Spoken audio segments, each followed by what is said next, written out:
It's Topic Thunder, it's Topic Thunder. Just acknowledge it, knowledge with no scholarships. It's Topic Thunder, it's Topic Thunder. Breaking everything down, tech to politics. It's Topic Thunder, it's Topic Thunder. We don't tell you what you want, we just give you what you need. It's Topic Thunder, it's Topic Thunder. News, brews, and views from these Chi-Town streets. Topic Thunder.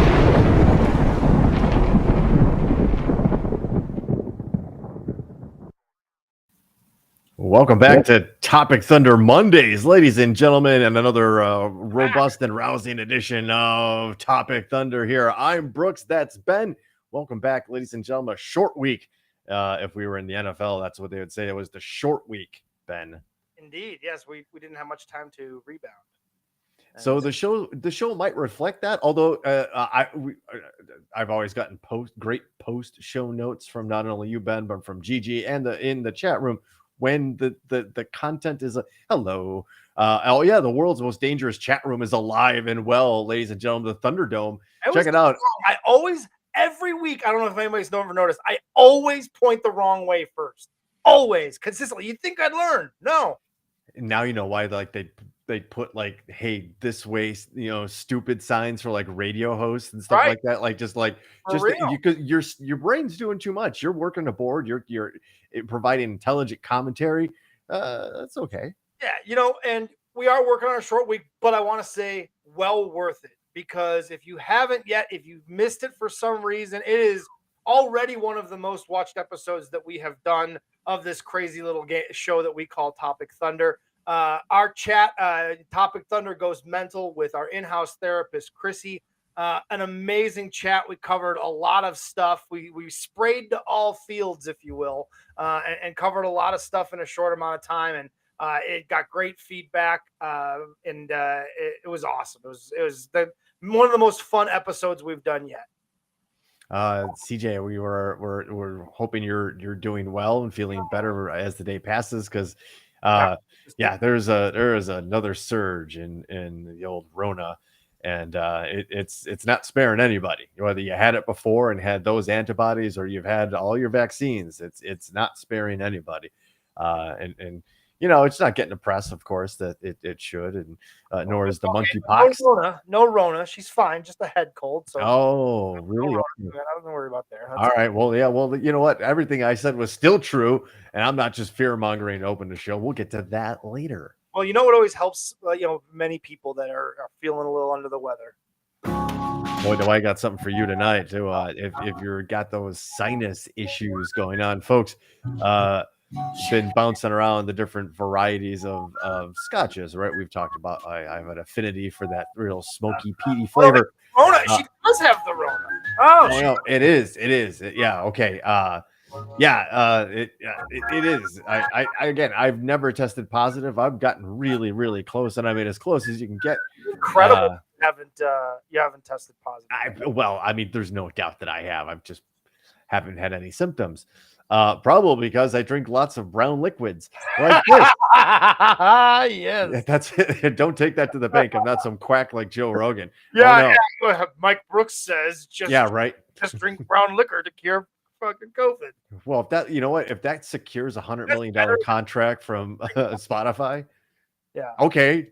I said it. Yeah, exactly. Right. Yeah. Right. So this is mezcal. And mezcal is to tequila as scotch is like to whiskey. So it has that smoky, peaty flavor, right? And this was a gift. This was a birthday gift from a good friend at work. And I'll read you. You're looking at the review site. I think it comes in rather highly reviewed, but this is the official. Yeah, mezcal is the shit, especially if you're not. You're not into like the grain and let me read the description here. It's an anejo, which is a truly extraordinary mezcal. Zignum Anejo showcases the expertise of Maestro Mezcalero, who blends perfectly aged liquid from both French and American oak casks. Savored neat, makes any one occasion a special one. And tasty notes are a rich coffee, chocolate, and maple syrup up front, and it finishes with a smooth, slightly sweet finish. So cheers to you, and here's to Courtney, CJ Mina over there. Hope you feel better. Speedy recovery. Yes. Yeah, maybe that's what you need. Not lemon water. You need mezcal in your life. And I did put just a splash of water in there because I am in the camp Because you're that human and, I honestly that it's not to cut it back. oh, And that might be part of like the misnomer or the misunderstanding yeah. of the water thing. It's a little bit of water and the right amount of water brings out flavors. It's actually a very interesting thing. You could do That's like when you're trying to make something sweeter, you put a little bit of salt in, which is a counterintuitive, but actually, part of baking. it draws out that sweetness, right? It gives something that to compare it to maybe on your palate. But this is some good stuff. So if you do like a nice mezcal, I think I next I thought they have a what was it, the they call it the Joven, so it's a silver tequila, the Blanco. I think we'll try that one next because that Clear tequilas. You got me on and again it doesn't taste like your regular tequila. that. Like Patron, because I could get down on some Patron. Yeah, see, it does. So again, like I said, it has that scotchy, smoky flavor. Like you'll recognize it as tequila, but you'll be like, "This is not any tequila I've ever had in my life." Famously, this is what the worm used to be in all the Yeah. stereotypical tropes from cartoons to movies that littered our childhood. Smoke smooth. It is. It's really good stuff. Yeah. Chevis. Yeah. So was I can't think of his name right now. Fear and Loathing in Las Vegas. Dr. Hunter S. Thompson. Hunter S. Thompson was a Chivas man to the bitter end. The bitter end. Yeah. So I guess we'll with the drinks aside and a well wishes and a reminder to check us out. Last week we did have an off the charts conversation. So yeah, after you're done watching this episode of Topic Thunder, go check out that last one. But right now we're gonna talk some news and some headlines.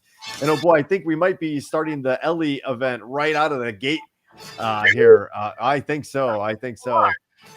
Because it's not every day that you hear the chief of the United Nations. Now people you can take to, at some point in your life, the United Nations used to mean something.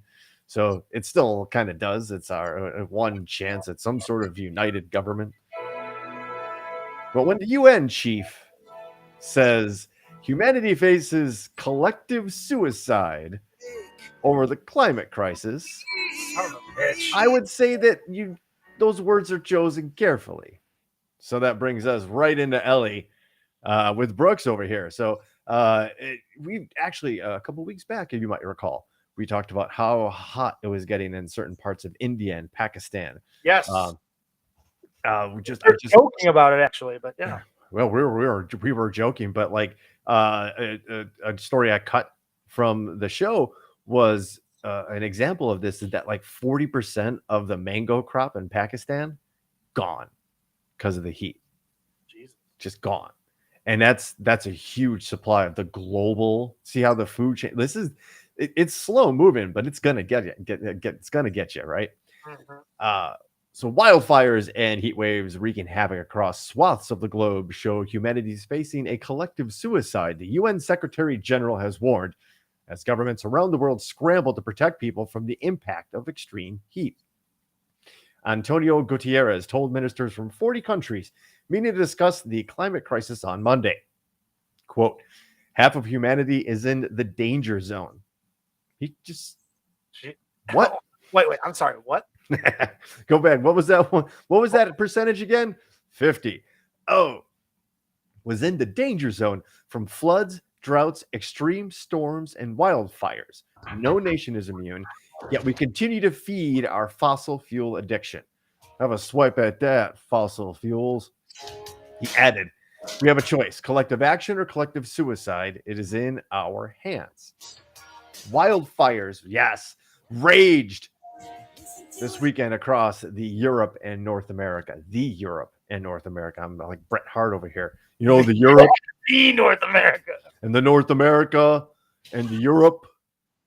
In South America, Machu Picchu was threatened by fires. Extreme heat has broken records across the world, and in recent months, as heat waves have struck India and South Asia, droughts have devastated parts of Africa, and unprecedented heat waves at the poles simultaneously. Not the Polish people, the North and the South Pole. The South Pole, where Santa Claus is. And whoever hangs out on the South Pole. Yeah, whatever entity does. Yeah, Maybe someone, right? I would assume like the Australian version of Santa has reigned over the South Pole. At some point, a lot of people did, because there's apparently like evidence of civilizations under all of the ice in the near the South Pole. So. Which would mean at one point that ice had melted, and people moved there where you would normally never think you'd find a full thriving civilization at the pole of a nation, unless it was really hot in the danger zone, Ben. And that's right. Hold on. I know, right? It's almost like we're going to get banned for it, and that Kenny Loggins is going to call personal and be like, okay, I get it. But speaking of how hot it's been, and I'm not talking about the latest Tom Cruise Scientology. CJ already beat me to it, but how hot was it, Brooks? Well, it was hot enough to melt runways. So Tom Cruise, at least the British version of him, could land a plane today. And this is now the largest single military airport in the UK, and virtually the only one that's big enough to like the big cargo planes and shit like that. Because the runways were melting. Is there a video? We could play a video, but oh no, it's a commercial. No. So in this one runway, the RAF has halted all flights in or out of Brize Norton in Oxfordshire on Monday, according to sources. The base is the sole point of air embarkation in the UK for military forces, with transport aircraft relying on a runway to be able to ferry troops at any time of day or night, 365. Guess again. A similar incident later shut down Luton Airport as temperatures soared past 40 degrees centigrade in some parts of the country. I guess that's just Celsius, I guess I should say. Yeah, we've been through this. I still have no idea what that's over 100 degrees. That makes no sense. They weren't ready for over 100 degrees. Yeah, 40 is 104 degrees in the Fahrenheit. So a total of 22 squadrons made up of 5,800 personnel are required to keep flights running to the airport, which has directly contributed to NATO's response to Putin's invasion of Ukraine. Hot. We're just starting to see this, right? And it's now maybe dawning on some people, but now I'm wondering if it's just not too late. Is it just too late? Man, a lot of stuff feels like it's too late. Right. We'll get into that here in a minute when we talk about our good friend Ted Cruz. Well, before we get to that, yeah, for sure. Honorable mention. He was Final Four, right? Yeah, he got all the way to the finals, didn't he? I thought he got to. Yeah. Him and Joel. No, it wasn't him and Joel Osteen. We can go back and look. You know what? The Thunderdome will correct us, but I know Joel Osteen surprisingly won. Check this out. This is Ben. This is why we should never stick our heads inside of a particle accelerator. Okay, deal. Yeah. All right. So, we're only going to tell you once. Okay. So listen up. Y'all out there. I know you kids, you got your YouTubes and your TikToks and your particle accelerators. Now don't go sticking your head in a particle accelerator like scientist Anatoly Bergosky did in 1978 when he accidentally put his head inside a particle accelerator. What? And got hit in the head by the proton beam. When the proton beam entered his skull, it measured about 2,000 rads. When it exited, it collided with the inside of his head. It weighed in at about 3,000 rads. The left side of his face was swollen beyond recognition. Over the next few days, skin on the back of his head and his face, just next to his left nostril, that's not easy to say, peeled away to reveal the path the beam had burned through his skin, his skull, and brain tissue. Oh my God. The inside of his head continued to burn away. Oh, I'm seriously gonna be sick. All the nerves on the left side were gone in 2 years, paralyzing that side of his face. Still, he didn't die. He remained a normally functioning human being, capable of even continuing in science. Yeah, they didn't say doing what, and that would be the test dummy for a bunch of MRIs. But the dividing line of his life goes down the middle of his face. The right side has aged, while the left side has stayed frozen for 25 years. When he concentrates, he wrinkles only half of his forehead. So, the fuck? Now, we're going to talk about somebody who should put his head inside of a particle accelerator. Oh, are we skipping the guy that burned his camper down? Oh, did we do? Oh, shoot! Let's go back to that. Yeah, let's come back to that because I think I set this up a little bit better. And but our good friend, old Ted Cruz, Raphael Cancun Cruz himself, is not wasting any time. And this was the fear. So Ted Cruz says Supreme Court was clearly wrong about the 2015 decision allowing same-sex marriages to become a federal legality. Now, this is from the dreaded CNN, so I got to take a swig of Kirkland's sparkling water. If you want to sponsor us, by the way, Costco. Beer American sparkling water, black cherry. We're willing to accept sponsorships. Senator Ted Cruz believes the U.S. Supreme Court was clearly wrong in its landmark 2015 Obergefell versus Hodges ruling that legalized same-sex marriages. This is a quote. Obergefell, like Roe versus Wade, ignored 2 centuries of our nation's history. Marriage is always an issue that was left to the states. We saw states before Obergefell, but some states were moving to allow gay marriage. Other states were moving to allow civil partnerships. There were different standards that the states were adopting. He added. Pause there. Sure. Exactly. He's almost telling us why that we needed federal intervention, because some states were picking and choosing, and some states, because remember, all men are created equal, right? That's the idea. That includes same-sex marriages, like same-sex, gay and lesbian couples. They are all men created equal as well, right? And like that, so yeah, there were different standards. So we had this Supreme Court that said, no, this is something that is federally protected. There has to be some stuff that is federally protected. This is such a slippery slope, man. Why bother to be united? Well, there it is. Why? How can you say you're a United States of America if you're not? What you're also saying is that the Constitution said leave it up to the states. And I'm sorry, I can't do this. We got to go by what the founding fathers intended when they wrote this thing. I'm sorry, I'm not on that fucking boat at all. But we can continue with old Ted here. But I just wanted to point out that he's pointing out why we needed full protection, because some states weren't going along. Well, not only that, some states were well, look at what's going on. They were on the verge of prosecuting people for even attempting to exercise.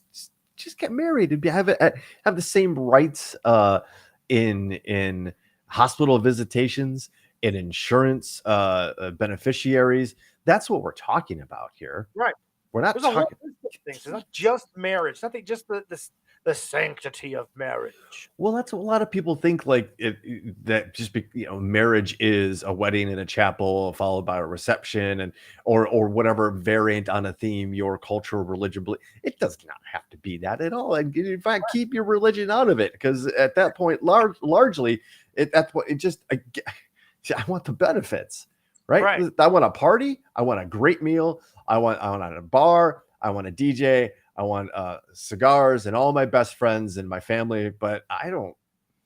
Before who and what? I don't need religion to be there and to be involved at all. Yeah, exactly. Yeah, just if it means something to somebody, maybe we'll have a mention or something. I don't know, but like I'm not the type to like walk down the church aisle and that kind of stuff. Brooks, there was a time in a past life that I was swayed into thinking that the idea that the states should make up the rules for themselves, right? And that every state, just let them make up the rules, and if you don't like it, move to another state. Mm-hmm. That is I learned and I grew to understand that is a very simplistic view of things. That is very that doesn't solve the problem. That just pushes it aside. That doesn't. It's like you don't clean your room if you just shove everything in your drawers and in your closet, and then as soon as you open the drawers of the closet, everything falls out. Or if the only room in your house that's clean is your bedroom and everything else is a pigsty. Well, I sleep there. It's clean. Or what? You know what I mean? Like to say, it's the libertarian mindset, right? Yes. It's that the people that aren't in your immediate circle, the people that aren't in your town, or you don't see it at whatever function, that aren't right there in front of you. Nothing else matters. It doesn't matter. Yeah, it's weird. It's libertarian thinking. It's one of those things where you get sucked in a little bit because it's like some of it makes sense. Like on its surface, the idea of, well, just let every fucking state make their own rules, and if you don't like those rules, move out of that state. But it's not that easy. Like, yeah, I moved to Texas, but for me to just up and move again is not as easy as it sounds. Like I have a whole family, and there are a lot of moving parts to that it's not just easy to move somewhere else. Yeah, you got jobs, you have careers. Like no. I have to sell a house. I have to buy a house or find a house to rent in a market where it's impossible to do so, or you're going to be paying way more than market value, true market value. It's not feasible for me if I don't like the way Texas is going, and believe me, I don't like the way Texas is going. I can't just up and move my kids out of here in a timely enough fashion before they're already through high school, or well into high school, or just about to start high school. So at that point, the cat's out of the bag. But here's who this really hurts, right? Because we've been friends for long enough. You do have a support system that if you really needed to, you could probably figure out a way to do it. And there are people that absolutely cannot figure out a way.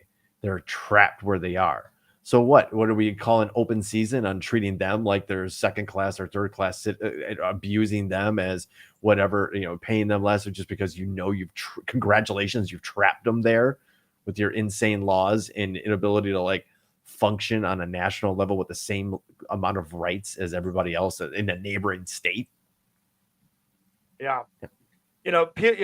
Courtney was talking about people pushing to get rid of the electoral college to want to keep people in their states, not pushing individuals out of them for this exact type of reason. I am obviously in huge favor of doing away with the electoral college. But I'm also, I'm not, there are just some things that have to be federally mandated, because if left to their own devices, the states will not do the right thing. Right? You got to keep in mind that 30 of the 50 states, their state governments are Republican controlled. Like if you turn it back over to the states, you're going to start seeing some states make some really fucking wild decisions. Because where's the line? Where's the line, Brooks? That's my point in talking about this. Is okay, same-sex marriage is next, right? Then interracial marriage, right? Oh, that one happened for a while for obvious reasons. But where does that? Maybe not. I mean, it is. We're truly looking at a system of again, credit where credit is due. Sarah Kendzior phrased this as a government masquerading. I'm sorry, transnational syndicate masquerading as government. There's always a fall guy, right? There's always somebody that they're going to pin it on that will become like, oh, we're not associated with them. You're already starting to see it with Trump, right? How many even governors are like, I don't need his endorsement, and now Mike Pence is out there giving his anti-Trump candidate an endorsement, and now you're actually starting to hear the Ron DeSantis calls in the background. Like Ron DeSantis is the guy. I would be stunned if he is not the Republicans' choice for president in the next election. I would be absolutely stunned if it's anyone else coming out of the Republican Party. Stunned. It's just terrifying. You know, Brooks, you just sent me a new story to it looks like to piggyback off what we're talking about here. It's actually a piggyback off all of this, but yeah, because this is actually a piggyback off of the story I was going to do after this one, because it kind of played into a lot of what we're talking about here. And I just wanted to quote the Ted Cruz before we jumped into that really quick, because this is all tied into it, right? For those that want like a separation or a non-union, or you want to do the North and the South, and then this is and that's. So this was Ted Cruz. These are the scary words that we were just talking about, and what they're going to use to justify striking down those other rights that have been and not codified into law yet, actually just decided upon by the Supreme Court. He quotes Justice Thomas with these damning words: because any substantive due process decision is demonstrably erroneous, and we have a duty to correct the error established in those precedents. That is the knife that was buried in that decision against Roe versus Wade that can be used over and over again to carve out the rights by the fucking clerics on the Supreme Court bench right now. And make no mistake about it, 5 of them are full-fledged Christian radical clerics at this point. They're no different than the Taliban at this point. What if Texas decides to resegregate? Yeah. What stops them? That's going to go to the Supreme Court. Right. Where is that going to go? Where's that going to go? Mm-hmm. We know where that's going to go right now as it's currently constructed. I don't see a way. I don't see a way to avoid this without packing the court. It has to be done. Biden has to step up at this point. They have to, because if they wait too long, there's a chance that these midterms they lose complete control. And once they lose complete control, we know the Republicans and Mitch McConnell and Ted Cruz and the Lauren Boeberts and the Matt Gaetzes, Jim Jordans, the Jim Jordans, the party, the pardon party. They have no qualms about looking hypocritical, being called hypocritical by the left and the liberals. That is not an insult to them. That is not something that makes them pause. No shame. Nothing. They don't care. After what they did with the Supreme Court nominations with Merrick Garland, and then turning around and forcing Coney Barrett through,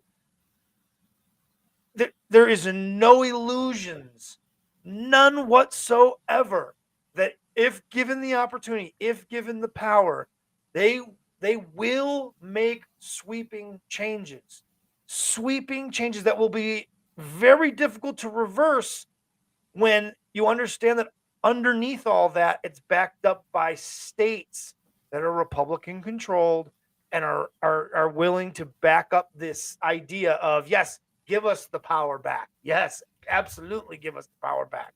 We would love that. The state senates and state congresses across the country are frothing at the mouth to be able to make the rules and really have true power, where the federal government is neutered. That is what they're doing. This is what the door has been opened to, neuter the federal government to a point where they are effectively useless. It gives you a little bit of a different perspective on the leak of the decision, right? Because that gave all of those state legislatures enough time to, I don't know, write anti-abortion laws or write some of the strictest abortion laws on measure. And then, because I'm sorry, you can't write a 200-page bill overnight. They had those ready to go the minute that ruling went down. Missouri wasted zero time. Yep. I think Indiana wasted zero. Ohio, zero time. Yep. And we didn't even have to. That awful story about the 10-year-old that was raped and had to travel to have an abortion performed. Like, that's what we're talking about. We're now talking about. So like the Republicans' response on that was to deny it. It didn't happen at first, right? It didn't happen. It didn't happen. It's all liberal lies, false, fake news, all of that, right? Okay, then it does happen, right? And now it becomes it was an illegal that did it. So there's your problem right there. Conveniently, just okay, now it's no longer about a 10-year-old girl, right? Because all those dudes, and they were all mostly dudes, were deleting their tweets about it. Jim Jordan deleted a tweet about it. I think a couple of other Ohio politicians deleted tweets. Like, you dummies. Yeah, there's receipts. The internet always has receipts. I want to talk about Gigi's comment about school segregation already existing. It's now called student resource officers. Yes, here's another one, and this is another Ted Cruz big agenda issue for him is school choice. Right? He has said school choice is the civil rights fight of our time.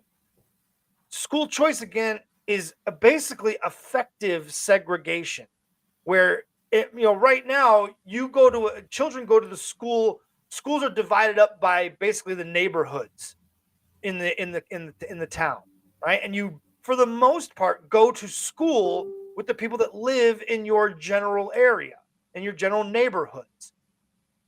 The Republicans, like Ted Cruz, want to allow school choice where you could choose whichever school you want to go to, public or private, and public funds will pay for it. They want to turn private schools also get public funds for this school choice. Now, of course, well-to-do white children will likely choose the private schools that have the better education, the better teachers, the higher paid teachers.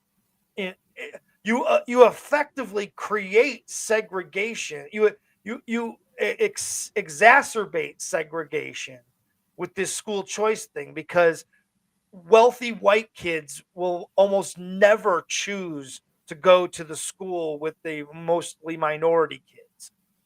It's almost never going to happen, and so it is an effective way for segregation to be slid in again.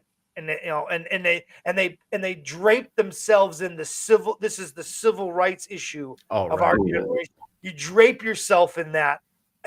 Talk about wolf in sheep's clothing. I mean, that is a perfect metaphor for what Ted Cruz is, cloaking himself in civil rights for us to be able to choose which school our child goes to, when it's all bullshit.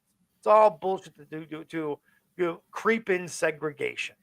Those white kid schools are really going to suck at sports then. Right. And so they'll form their own sports league, right? They'll do their own, like we only play, at this town and that town because like get your ass handed to you. The other one, but that cuts down that line. Wouldn't everyone just choose the best school? So then how do you choose who? You only have so many seats in a classroom, right? I mean, you only have so much room for kids. So if everybody wanted to choose the school with the best teachers, how would you choose which children get into that school and which don't? How do you know who the best teachers are? Right. How do you grade that? Because it's not these fucking star tests that they have now. The way that they're judging teachers now is we know is not an effective way to judge teachers at all. No. Again, it just sounds to me like on the outside, like Texas doesn't want like their labor component living there. But if they do want it living there, they want it at their terms. And I would say like you're going to see a migration out of Texas. I honestly think. You would think, but the no state income tax thing is big. Mm. It's a big. What about that big blue wave that was supposed to happen? It's like, if Beto doesn't win, you guys are I in think a lot of you're trouble. seeing, there is a blue wave forming. Austin is growing, and Austin is the epicenter of the blue wave, right? That the blue wave is going to emanate out of Austin, and it is moving outside of it. But man, you have to understand, rural Texas, you got a long fucking way to go before that blue wave is going to be able to take hold there. The red wave is fucking huge in some of these really rural areas, and particularly the place that I live. When you look statistically, the county, Lubbock County, was one of the most dominant counties when it came to Trump winning. Like Trump dominated Lubbock County. It was like 98%. No bullshit. And so I to get the blue wave to take any hold here is very difficult. However, you have a chance with San Antonio and Dallas and Houston, because you have minority communities there, large minority communities that can be energized. I don't know if Beto's the right guy for that job, but he is as good as we've gotten and as close as what Democrats have gotten to a Democratic leader here in Texas.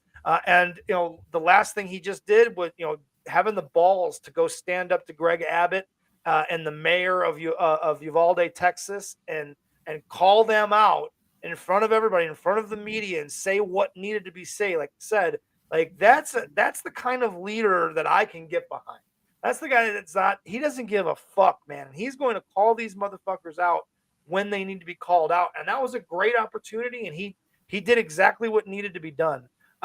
You're asking, and Chris is asking, is Eastern Texas more blue? Probably, but even that is still very difficult. You got Houston, which is there's a large African American population in Houston, but I still think that if you looked at it on a map of the way that Republicans in Texas have gerrymandered the counties to their favor, you have to understand that even in a what you would expect to be liberal rich area like Houston, Texas, they've got the fucking shit like an amoeba, to make sure that it is dominated by the Republican candidates. So local politics, especially local Texas politics, is the blue wave has got such a long way to go, man. And it can feel, as someone who is like super liberal in the most conservative area of Texas, it can be overwhelming at times. You're just like, these dumb motherfuckers are never going to get it. They're never going to get it.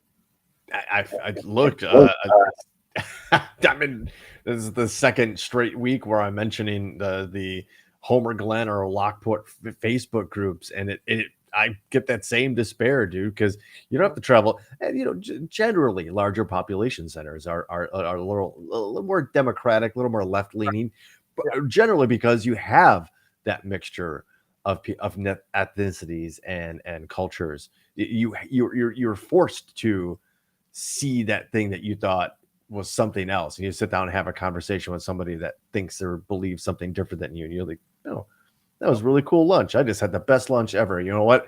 That guy in accounting, I thought he was a jerk because of the way he looked or the funny way he talked. That guy's pretty cool. We're gonna go get beers. Yeah, right. The biggest divide in this country isn't white versus minority, in my opinion. It's rural versus urban. Always has been. I think that's the one that's overlooked, because there are rural minorities that vote against their own people's interests in the larger sense, because they don't see life from the urban perspective.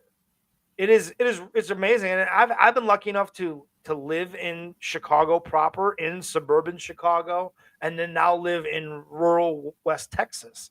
And you can't get two more polar opposite, types of places to live in. Really, you can't. So they don't understand. People from Chicago can't really grasp what it's like to live in a place where the next big town is 2 hours away. Where in Chicago, you can be in the next big town in 15 minutes. It's just not something that it doesn't compute for people that are in the rural area. But then you come and then rural, they don't understand how. Wait a minute, the next town is just 15 minutes over, and they have all the same stuff I have. Yeah, it right. doesn't happen here in West Texas. You have to drive 2 hours to find a town that has all the stuff that your town also has. It's crazy. And all right, just so to clarify though, what do you mean by all the stuff your town has? Just imagine imagine Schaumburg, right? Schaumburg to me has everything you need. Restaurants, all the stores, all the different banks, everything. They have all movie theaters, entertainment, Yep. theaters. You have everything in one town, right? So imagine Schaumburg. There isn't two Schaumburgs next to each other anywhere in West Texas. They're 2 hours apart. Diapers and meth. Yeah, it's crazy.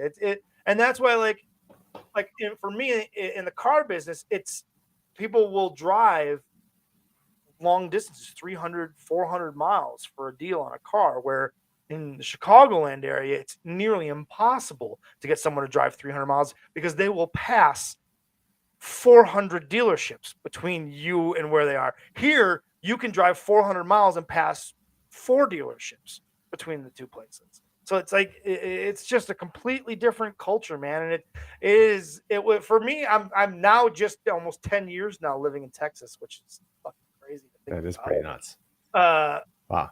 I'm just now starting to adjust to the more rural living. It's a big adjustment. It really is. And that's the biggest divide, man. That people those two cultures don't understand the other's core issues, right?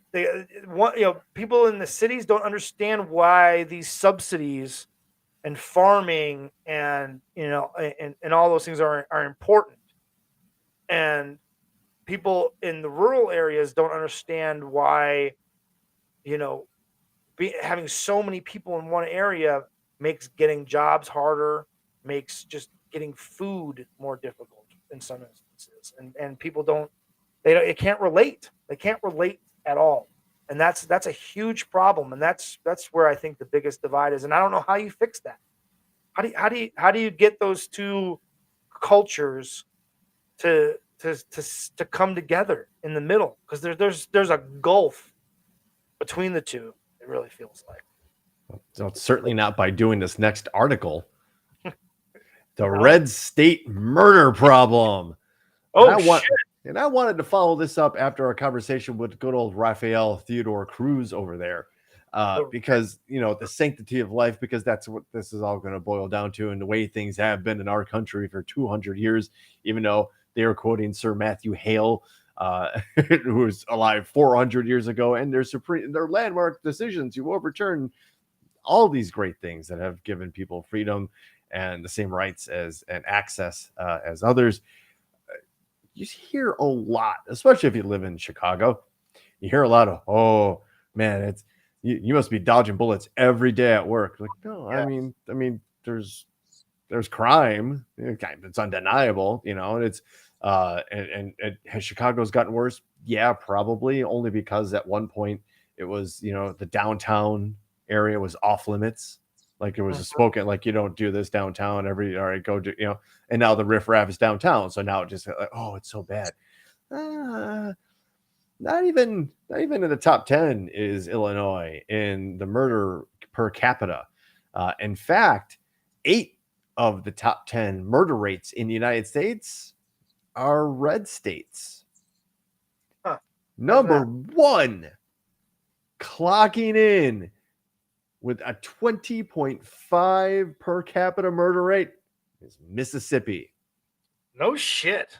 Louisiana, way behind. And I mean, statistically, there's a lead, there's an elite level, and that's Mississippi. And this is more of like the second tier because Louisiana clocks in at 15.79, followed by Kentucky at 14.32, Alabama 14.2, Missouri at 14.0. Now you're getting into that third tier.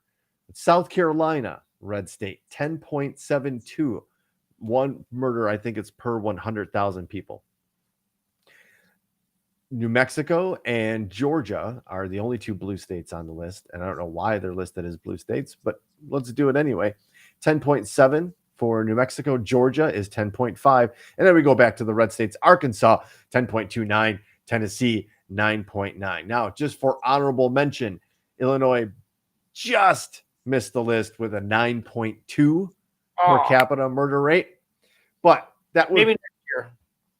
This, and you would, okay, so Chicago, I guess, you know, accounting for most of that in Illinois, but I know Peoria and Rockford and Southern Illinois, you're not, Springfield is pretty not bad totally, too. Yeah, Rockford is a terrible place. It is an awful, awful place. I know people maybe listening to the show that have relatives in and around Rockford, so I'm gonna Times it sucks. I'm gonna pull Michael Flynn and just plead the fifth. Relatives suck. Doesn't mean your relatives suck. Just where they live sucks. So all right. You hear this sanctity of life and like, oh, the crime's so bad everywhere else, but you hear it. Yeah, Alaska is terrible for rape. I wouldn't go to Alaska because I would be feared I'd be raped. Jesus, it's bad. It's really bad. Actually, Alaskan crime is terrible.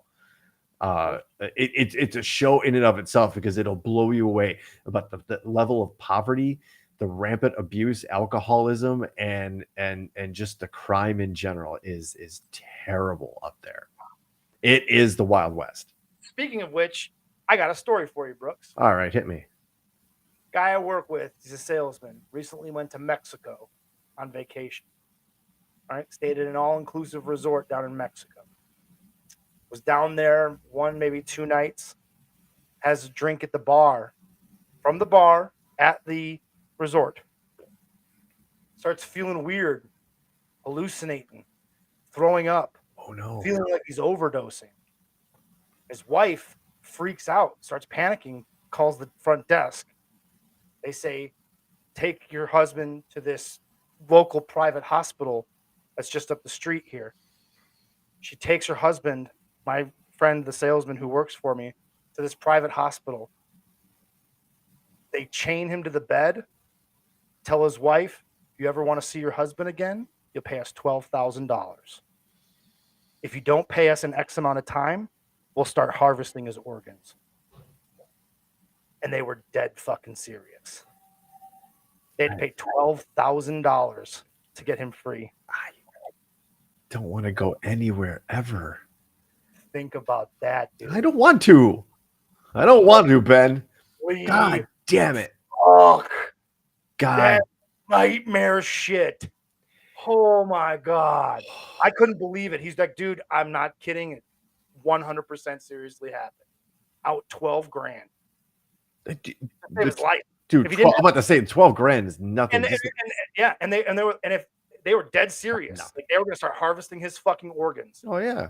That's a $12,000. I think you can get. I think we've done this on the show before too. I think you get like 30 or 40 grand for a kidney alone. Like whether holy shit. So obviously, the resort was in on it. Oh yeah, for sure. Oh, from the bartender all the way on. Actually, probably from the dude. All right, so let's talk Carney. They were marking them when they were walking in and checking in, right? Surely enough, yep, because they were probably dressed well and looked like they had a little bit of money. Yep, or acting a certain way, right, and stuck out. And they were, and he's Latino, so he's not a white guy. Oh, so it even makes it even more like a little. But they like, nevertheless, like he was convinced that the employees at the resort were in on it and had him marked and were following him for a day or so. And then when the right time came, bloop, right to the drink. Oh my God, that is horrifying. It is. It really is. Well, shoot, now I feel like a prick for even like picking on any human being. But I'm going to finish out the thought here because I found a neat little graph about all these, murder capital states that want to do away with the federal government. We're tired of you city slickers. We're telling us what to do, even though New York. Well, wait, hold on. It was a stunning statistic because New York wasn't even close to anybody. I think New York's per capita was 5. So beyond the top 10 here, check this out. I'm going to bring this up on the screen. Yeah, New York was at 4.11 murders per 100,000 people. Yeah, it looks here. We looked at the 2020 murder rates of the 25 states that voted for Donald Trump and compared it to the murder rates in the 25 states that voted for Joe Biden. The 8.20 murders per 10,000 residents in Trump states was 40% higher than the 5.78 murders per 100,000 residents in Biden states. These Biden voting states included the crime is out of control cities of Los Angeles, New York, Chicago, Detroit, Philadelphia, Portland, Baltimore, Minneapolis, among other large. If you were to let a fucking conservative name the top 10 most crime-ridden cities in the country, they would name Los Angeles, New York, to Chicago, Detroit, Philadelphia, Portland, Baltimore, and Minneapolis. 100% of those would get mentioned. So we mentioned Mississippi. We're going to focus on Mississippi because that governor and those folk right there, they believe in the right to life. They believe in life from the moment of conception all the way down until you get murdered, which you have a really good chance of. Mississippi, you have a 20.5% chance. It's a weird. We could figure out. I'm sure you're not dealing with more than 1 decimal point of them, if not into the single digits as far as a murder chance in Mississippi. Mississippi's murder rate is almost nearly 400% higher than New York's, 250% higher than California's, and 120% higher than Illinois.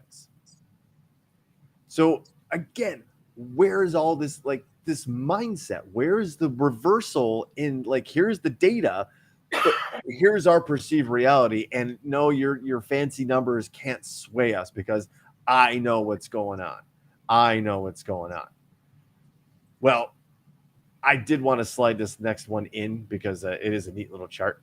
But I want to what I was really going for was going to where is this thought process coming from? Well, we got a little video, actually 2 videos at the end here before we get to the world's most famous segment that my father still doesn't pay attention to. But we got a nice little picture and map because everybody loves maps, especially former governor of Minnesota, Jesse the Body Ventura. I like maps.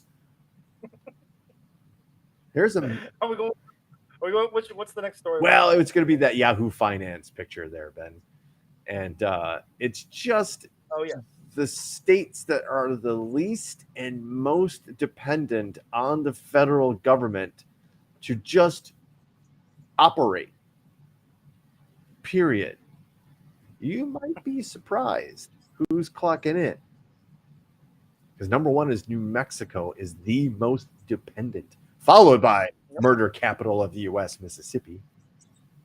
But just start taking a look.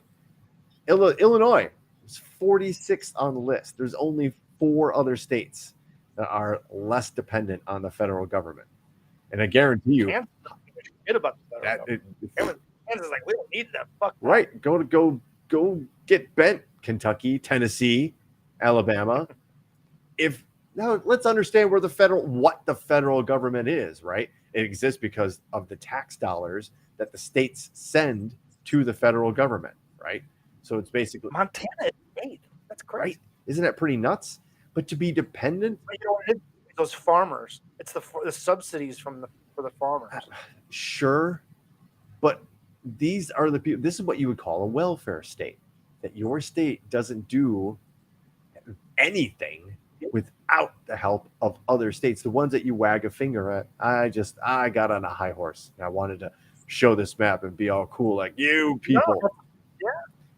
I mean, that is eye opening. Like it is counterintuitive to the narrative, right? And that's what politics in this country is really devolved down to, is people buying into a narrative to a point where, given like picture evidence, they've made it so easy. They just broke it down into fucking pictures, and still there will be people that will deny the pictures. Like, God damn it, we broke it down to pictures. Right. You still don't. The next. It's frustrating, man. Like, well, how do you win? How do you overcome that level of willful ignorance, purposeful willful ignorance? That's fucking crazy when you say it like that, but that's what it is. It's purposeful. They're doing it on purpose. They're willingly being ignorant, purposely and willingly being ignorant to subjects. And when presented, go, nah, I don't believe that. And sure, Trump is the blame for that, but he's the representative of it, right? Sounding board, exactly. He was the bullhorn figurehead of that. All right, let me ask you this: if the right had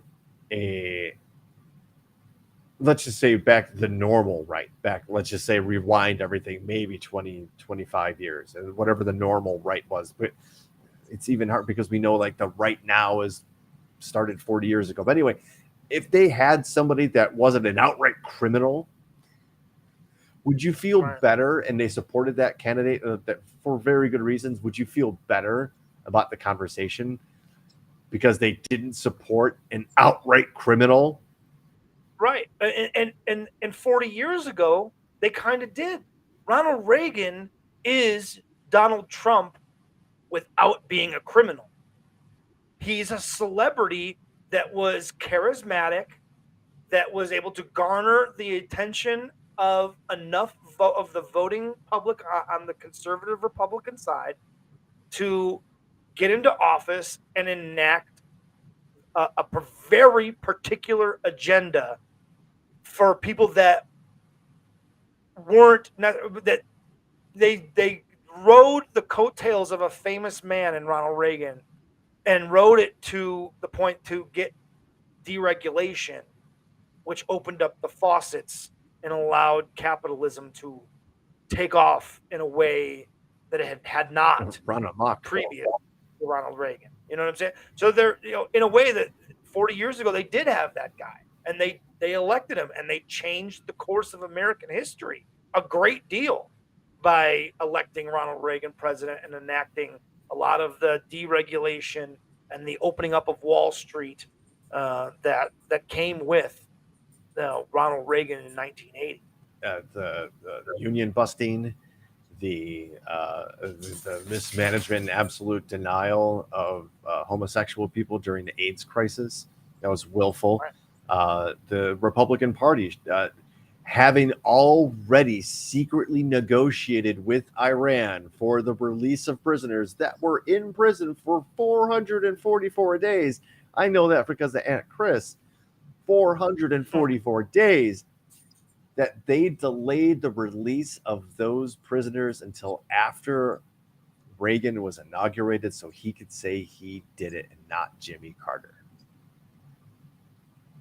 That's ridiculous. That's what the Republican Party's become. I mean, it literally is the legacy of Richard Nixon at this point, which, I think Jamie Raskin called it Watergate child's play now, as in comparison to what's happened on January 6th. But yeah, this is what they've become. But why, Ben? Why have they become like that? Well, because this guy, this motherfucker, he goes by the name of Tucker Carlson.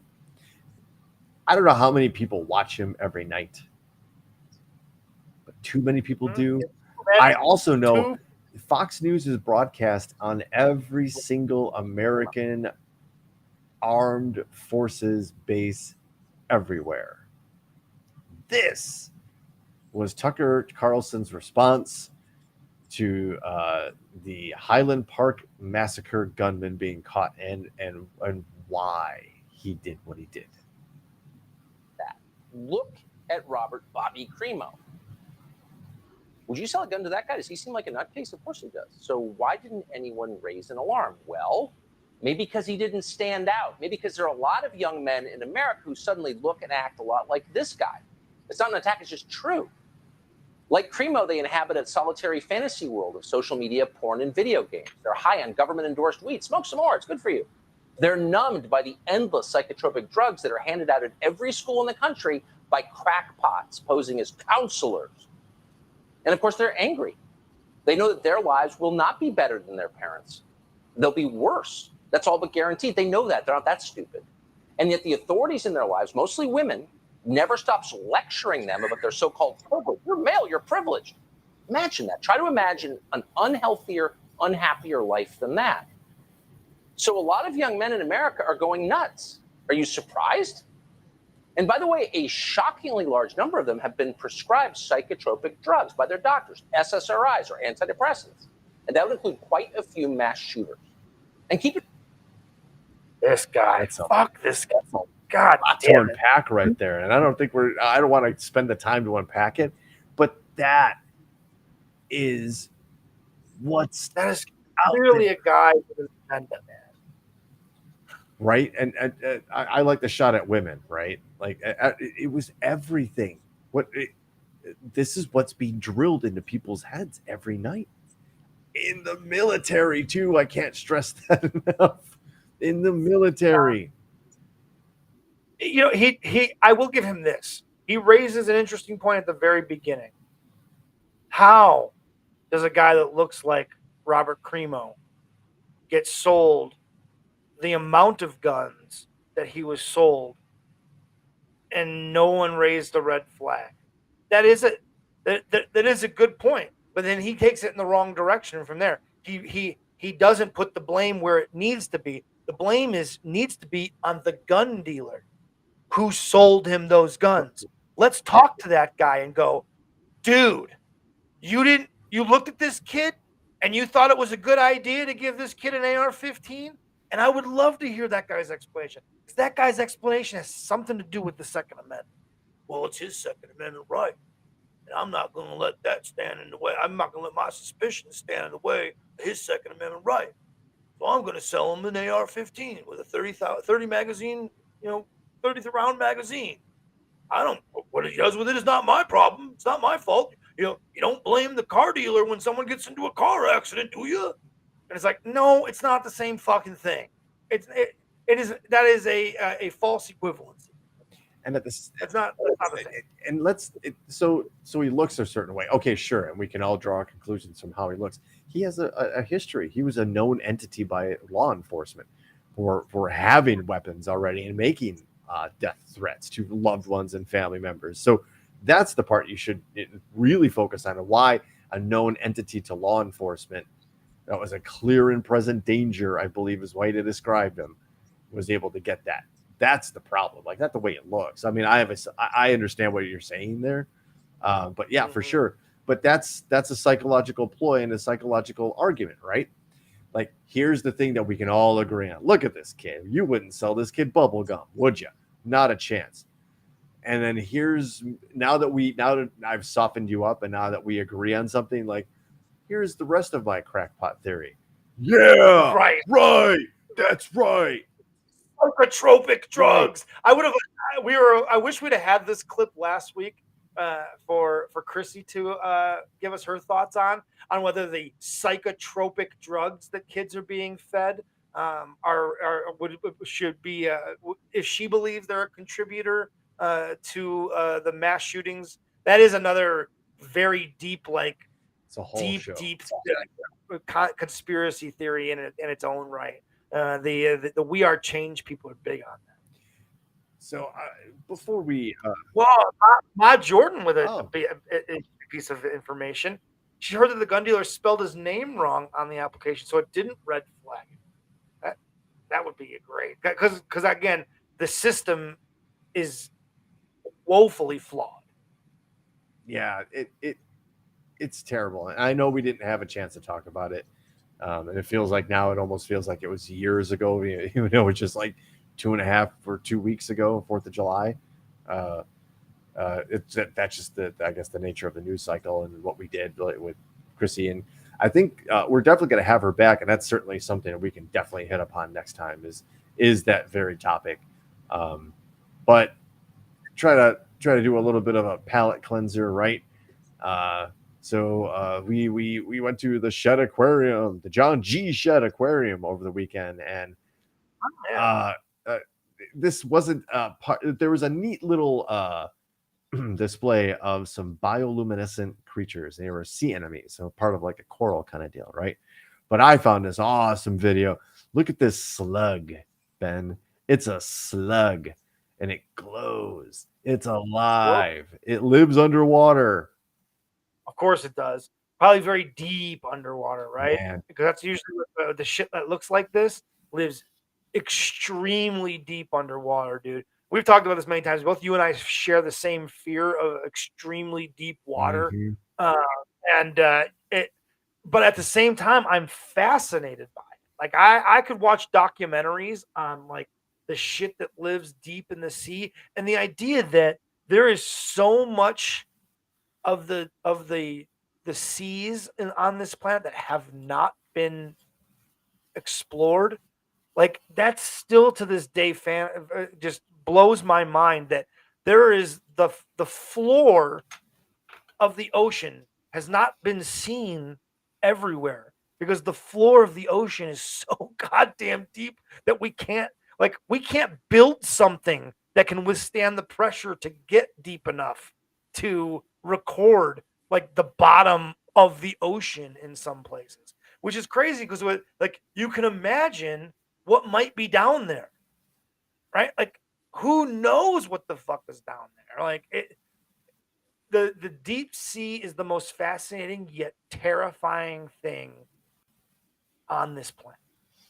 There's still some really good conversation going on in the world's most dangerous chat room, and I love it too because yes, there's as Ben said, the system's broken, so there's a lot that needs to be done in regards to guns. But then there is a mental health component, right?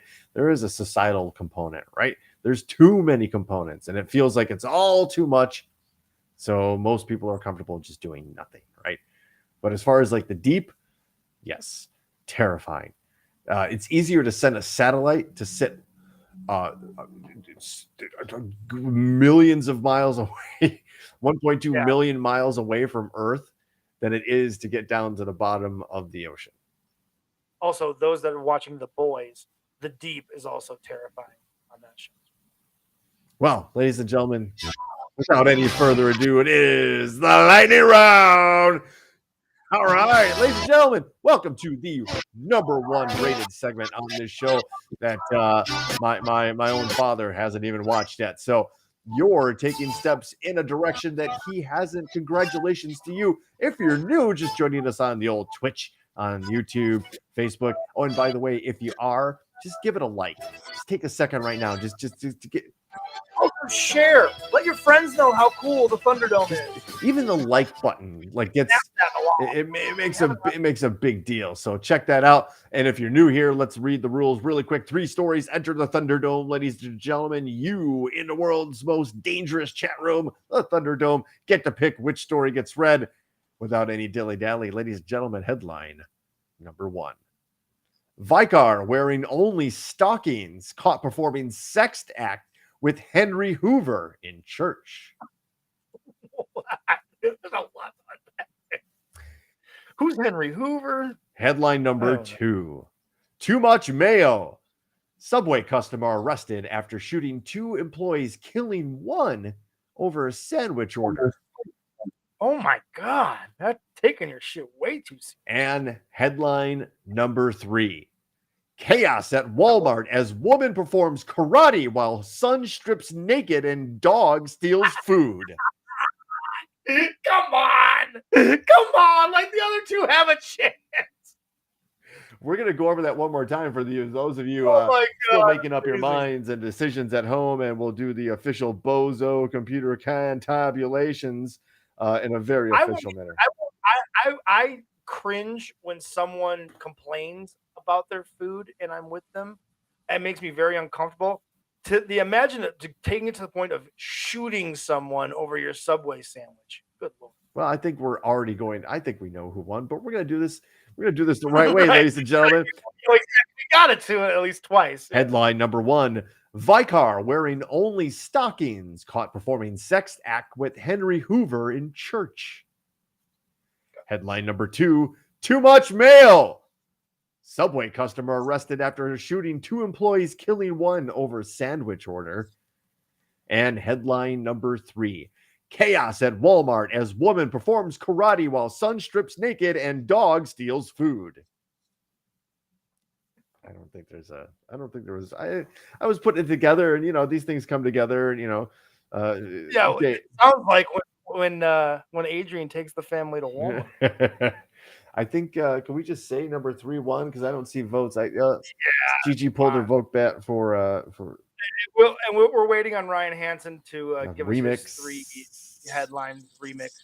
But I don't see how anything can beat number 3. Everyone wants to know about number 3. In the meantime, you might as well send me. Yeah, while we're waiting for Ryan, link is inbound for the lightning round remix. But I don't know, like, that first story. I don't know. We might have to save that one and put that one back into circulation, because That might have to go back it might have to go back into circulation. I don't think people really understood. And dude, I mean, come on. You have Walmart, a woman performing karate, a naked son, and a dog stealing food, all in one headline. There's literally no other story that would have beaten this. Hoover Oh, here we maneuver. go. Hoover maneuver. I said extra mayo and distractions of proportions unknown. Bravo, sir, and thanks for playing along every week with the Ryan Hansen Topic Thunder Lightning Round remix. Ladies and gentlemen, you have voted. We have listened. It is a democracy here. Headline number 3 is your winner. And here we go. Per police, a mother allegedly performed karate, a son stripped nude, and their dog stole cornbread at a Wisconsin Walmart. Of course it's Wisconsin. The Eau Claire Police Department said on social media that officers responded to a call that a woman, Lisa Smith, 46, and her dog, Bo, shoplifted items from the store. Further chaos was caused by the woman's 26-year-old son, Benny Van. And Ben, if you see it, there's pictures of the two, just to kind of put it right out there, just to show you all what we're dealing with. Apparently, Smith, on the right, entered the shop with Bo unleashed as the dog immediately ran towards customers. The woman then pulled apart displays in the store and began placing them in her cart.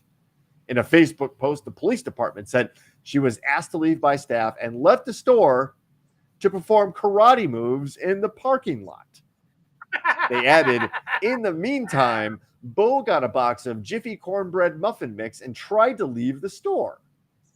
Amidst all this chaos, Benny Van went back to the back of the store where he, quote, removed all his clothing, exposing himself to other customers. Police revealed the man grabbed new clothes from the store and tried to run over an officer with a scooter before he was arrested. The Thunderdome is amazed that this guy's 26 years old. They were totally expecting a toddler. Smith, too, got arrested but fought with officers, police said. Now he faces several charges related to the incident, including disorderly conduct. Meanwhile, it's unclear if the duo had an attorney, but what do you think? It's unclear they had an attorney. I have a bet for you.